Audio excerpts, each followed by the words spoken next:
16절에서 34절은 아덴은 바울의 전도 계획에 들어있지 않았으며 거기서 신라와 디모데를 기다리고 있었다고 하는 것입니다. 16절에 여기 아덴은 고대 아티카 지방의 수도였고 헬라 문화의 중심지였다고 하고요. 바울이 방문하기 4, 5세기 전에 아덴은 예술, 철학, 문화의 의학적 전성기를 누렸지만 로마에 정복된 후 즉 BC 146년으로 정치적 중요성이 없어지고 상업은 고린도, 학문은 알렉산드리아에게 자리를 넘겨주었다고 합니다. 당시 로마와 알렉산드리아가 더불어 3대 도시였다고 하죠. 아덴이라는 곳은 훌륭한 대학이 있었다고 하고 우상이 가득한 것이라고 했는데 헬라의 고도적인 학문과 찬란한 문화와는 달리 그들의 정신적인 면은 너무나 유치하고 어리석었다고 합니다. 아덴에서 파르데논을 숭배하기 위해 세운 수많은 신전들과 조각품들이 있었다고 하는데 아덴 광장에 세워진 공중 우상들은 300여 개, 기타 신성만 해도 3만여 개가 되었다고 합니다. 이교도의 신들의 신전이나 우상은 다소 출신인 바울에게는 결국 낯선 것이 아니었지만 어떤 형태의 우상 숭배도 허용하지 않았던 철저한 종교적 분위기 가운데 자란 유대인 바울의 마음에는 분노를 일으킬 만한 것이었습니다. 여기 몹시 화가 났다가 나오는데 날카롭게 하다 자극하다인데 우상은 바울의 영혼을 자극하여 분노를 촉발하였는데 이 모든 것은 소크라테스와 같이 훌륭한 철학자들과 예술가들까지도 인간 정신을 올바르게 정화시키지 못해서를 말해주고 있습니다. 오늘날 700만 개 이상의 조상신을 섬기는 일본의 현실과 비슷하죠. 17절에는 해당과 강장이 나옵니다. 바울은 아덴에서 두 가지 전도 활동을 했는데 첫째로는 해당에서 유대인들과 하나님을 경외하는 사람들입니다. 참 하나님을 예배하는 이방인들인데 이방인으로 유대교에 개종한 경건한 사람들에게 아마도 성경을 인용하면서 전도했을 것인데 그는 예루살렘의 가말리엘 문화에서 엄격한 율법 교육을 받았기 때문에 유대인들과 개종자들에게 효과적인 전도를 할 수 있을 것입니다. 두 번째로는 강장에 나가서가 나옵니다. 강장에 나가서 그곳에서 우연히 만나는 사람들과는 아마 철학적으로 토론, 즉 논쟁을 했을 것인데 여기 강장은 거리의 중심에 있는 넓은 장소입니다. 그 주변에는 관공서, 재판소, 상점시장 등이 많은 사람들이 공무나 상거래 또는 토론을 벌였던 것으로 기록됐는데 바울은 이미 아덴과 알렉산드리아에서 견줄만한 다소의 명문대학에서 수학하여 폭넓은 학문을 설립하였으므로 모든 지식면에 있어서 결코 아덴 사람들에게 뒤떨어지지 않았을 것이라고 기록되어져 있습니다. 18절에는 에피큐로스 학파가 나옵니다. 사모스의 에피큐로스가 장시한 학파로서 아덴의 정원에서 가르쳤으므로 정원파라고 불리기도 한다고 하는데요. 신의 존재를 인정하지 않았으며 인생의 목적을 자기 행복에 두었고 쾌락의 지고의 선으로 간주하였다고 합니다. 바울 당시에는 더욱 감각적인 사상 체계가 되어 대표적인 향락주의, 유물주의로 변질되었다고 하는데 여기 스토아 학파와 키프로스, 즉 구브로의 제논이 장시한 학파라고 하는데 알골라 서쪽에 있는 장시 회당에서 가르쳤으므로 스토아 학파라고 불렀다고 합니다. 이 학파는 모든 만물을 신으로 보는 범신론의 입장을 취하고 있었으며 일체의 사물의 신의 뜻에 따라 그 운명이 정해지는 것으로 보고 있는데 그들은 독신한 신앙을 가지고 진지하게 생각하는 사상가들이었지만 바울 당시에는 거만하였고 때로는 극단적인 금욕주의에 흘렀다고 합니다. 그 밖에도 아카데미 학파, 소유 학파, 회의 학파 등의 학파들이 있었다고 합니다. 여기 떠버리는 추지파다의 합성어로 본래 의미는 나라를 줍던 사람, 새처럼 건수를 잡아채는 소매치기라는 뜻이었다고 하는데 이 말은 시장에서 건달처럼 이곳저곳 돌아다니면서 쓰레기 같은 지식을 자기 것인 것처럼 자랑하는 것을 빗대어서 조롱하는 말이었다고 합니다. 여기 낯선 산들이 있는데 이상한 새로운 귀신들의 뜻이고요. 헬라에는 많은 신들이 있었으며 끊임없이 새로운 신들을 전하는 자들이 있었다고 합니다. 소크라테스의 독극물을 사형을 결정한 것은 그가 새로운 신들을 전하는 잘못을 범했다고 시민들이 고발했기 때문인데요. 여기 신들은 복음서에서는 귀신 들림이 52번 나옵니다. 70인역에서는 이방 신들, 고린도 헬라어에서 신적인 힘을 의미한다고 합니다. 그들이 바울이 전하는 예수님을 한 이방 신으로 생각했고 부활을 그의 배우자인 여신으로 잘못 이해했던 것처럼 보여진다고 하는데요. 19절에는 아레오바입니다. 아레스의 언덕이라는 뜻이며 아레스 즉 천둥과 전쟁의 시인, 포세이돈은 바다의 시인인데 아들 하리로티오스를 죽였기 때문에 여기서 심판을 받았다는 옛 고세에서 비롯된 이름이라고 합니다. 이곳에는 아레오바고의 법정이나 회의가 열리던 장소였고 한때는 이 회의를 통해 헬라가 도시 국가를 통치했다고 합니다.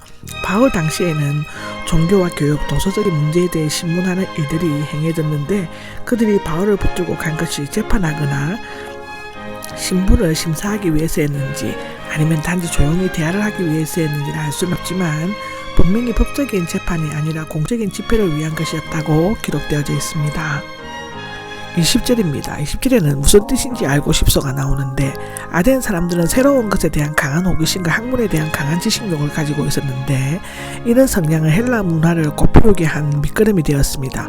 그러나 그들은 단지 새로운 가르침과 이상한 것에 새 지식을 얻으려는 것에만 관심을 끌렸을 뿐 자신의 제약된 상태를 깨닫고 하나님 앞에 겸손히 구원을 얻으려는 마음은 없었다고 합니다.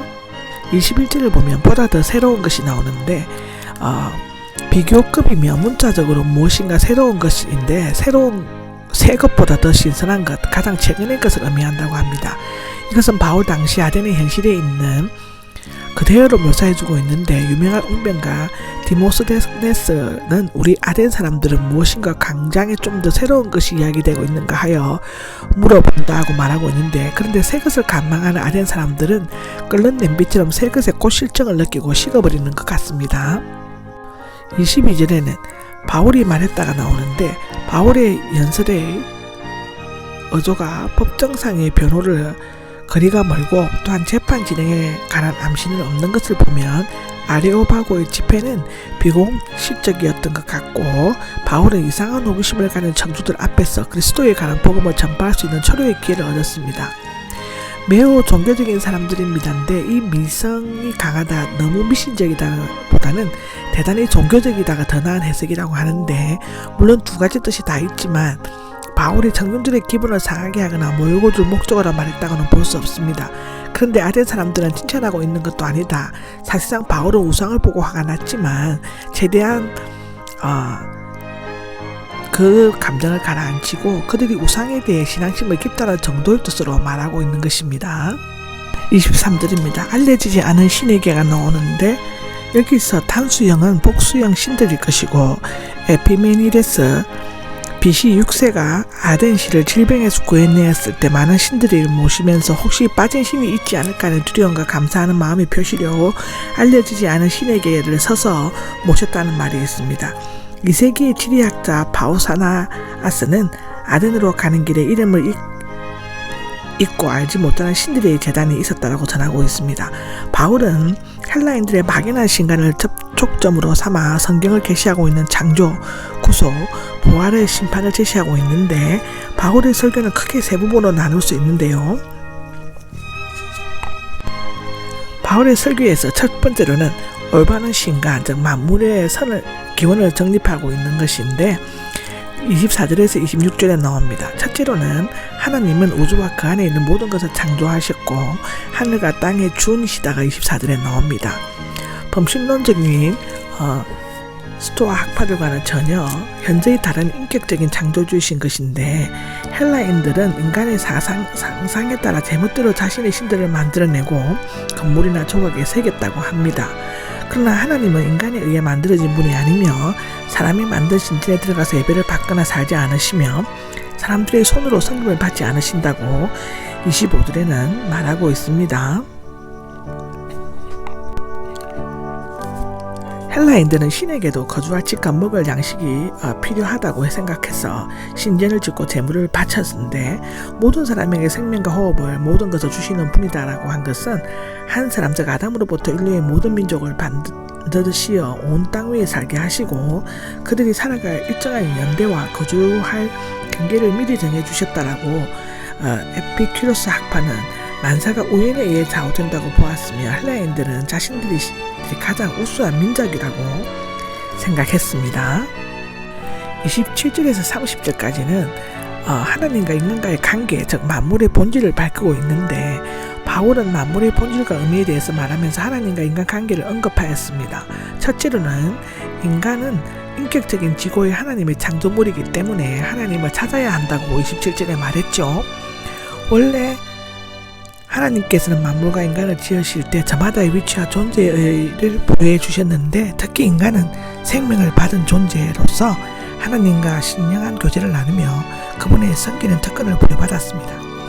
사람이 경영하는 모든 것의 근저에는 하나님의 관여하고 계시기 때문에 이것을 통해 하나님의 초월성과 유일성, 절대성을 알 수 있다고 로마서 1장과 2장에는 말하고 있죠.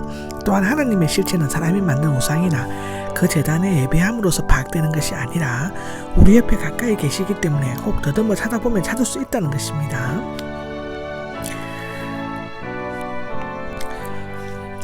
그러나 이 세상 헬라인이 가진 지혜를 찾을 수는 없고 반드시 하나님의 신적 계시의 도움을 받아야 한다고 28절에는 말하고 있는데 인간은 하나님 안에 살고 움직이는 존재라고 하고 인간은 하나님께서 지으신 피조물 곧 하나님의 자녀이기 때문에 신적인 존재 하나님을 사람의 기술이나 금이나 은, 돌의 새긴 형상과 같은 것으로 생각해서는 안 된다는 것입니다.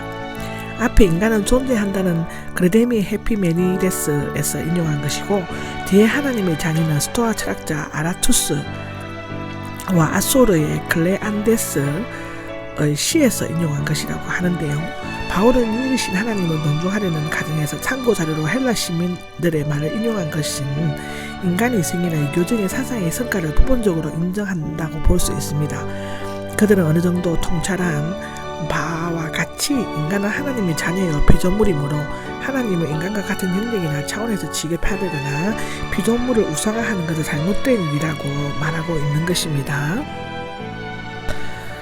30절을 보면 하나님께서 알지 못했던 시대에는 그대로 내버려 두셨지만 이제는 회개하라고 선언한다는 것인데 이미 우상을 예배하고 무지한 세계는 끝났고 어둠 가운데서 손을 더듬어 하나님을 찾아낸다 헤매는 날들도 지나갔다.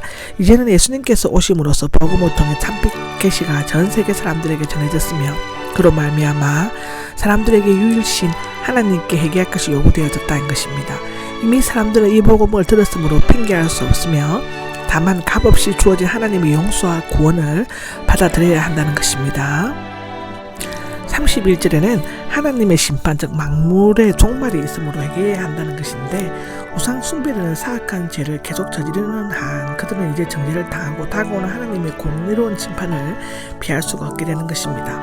인생은 결코 에피큐로스파와 같이 죽음에 집약되는 것도 아니고 스토아파와 같이 신에게 수렴되는 되고 마는 것도 아니다. 심판한 날은 확실히 오면 사람은 누구든지 심판을 받는다는 것입니다. 회개하지 않은 사람들이 살고 있는 세상에 대해 하나님의 우주적인 의의 심판이 있게 되리라는 것은 예수 그리스도의 부활로 말미암아 분명해졌죠. 31절에 나옵니다. 모든 인류에게 심판의 날이 있으리라는 보증이요 사람에게는 증거이다 있는데 여기에서 진정한 한 사람은 곧 예수 그리스도를 가리키는 것입니다.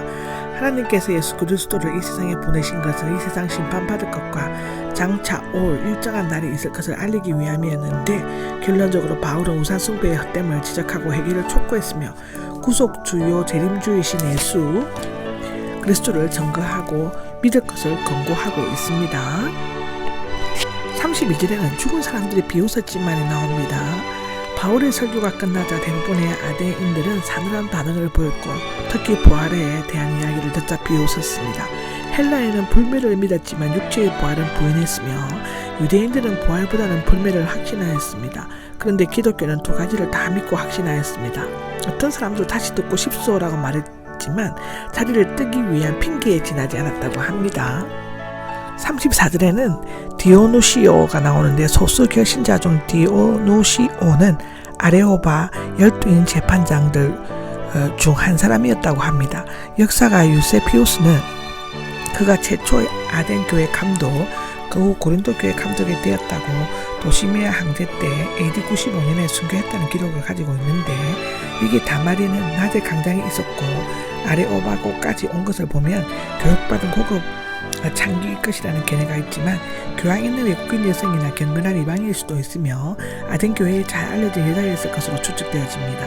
바울이 다른 지역에서보다 아덴에서 많은 결신자들을 얻지 못하는 것은 첫째로는 우상이 많은 것을 보고 즉흥적으로 전도하는 것이고 두 번째는 지나치게 철학적인 강연을 하였고 세 번째는 예수님의 부활에 대해서는 언급했지만 십자가의 고난과 죽음에 대해서는 전혀 언급하지 않았기 때문일 것인데, 아마도 바울은 이 사실에 충격을 받아 고린도전서에서는 예수 그리스도와 십자가에 못 박힌 것 외에는 알지 않기로 작정하였다라고 언급하였을 것입니다. 이것으로서 17장은 끝이 납니다.